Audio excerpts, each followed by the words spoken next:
वर्ष 1997 मध्ये रिलायन्स कंपनीच्या जामनगरमधील ऑइल रिफायनरीमुळे खूप मोठ्या प्रमाणात प्रदूषण होऊ लागलं होतं। त्यामुळे रिलायन्सला पर्यावरण नियंत्रण मंडळाकडून वॉर्निंग देण्यात आली। या समस्येवर मुकेश अंबानीला इतकी भन्नाट आयडिया सुचली की त्यांनी ऑइल रिफायनरीच्या आसपासच्या एकूण 600 एकर एरियामध्ये आंब्याची बाग उभारली, जी आता जगातील सर्वात मोठी आंब्याची बाग धीरूभाई अंबानी लाखी बाग आमराई म्हणून जगप्रसिद्ध झाली आहे। एकूणच या बागेमध्ये 1.3 लाखाहून अधिक आंब्याची झाडे असून केसर, हापूस, रत्ना, सिंधू, नीलम आणि अशा अनेक आंतरराष्ट्रीय जातीचा समावेश आहे।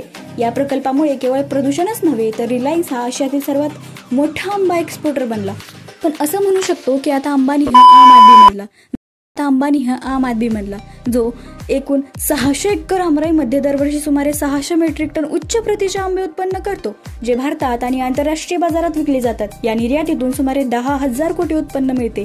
या आमराईसोबतच रिलायन्सचे आंबे भारतातील प्रीमियम बाजारात 25% हिस्सा राखतात आणि रिलायन्स रिटेलच्या 10,000हून अधिक स्टोर्सद्वारे विकले जातात, ज्यामुळे देशांतर्गत विक्रीतून दरवर्षी 200 कोटी उत्पन्न मिळते।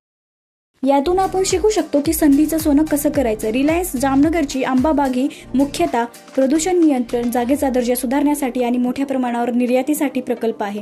धीरूभाई अंबानी लाखी बाग आमराई ही पाण्याच्या शाश्वत वापराचे उत्कृष्ट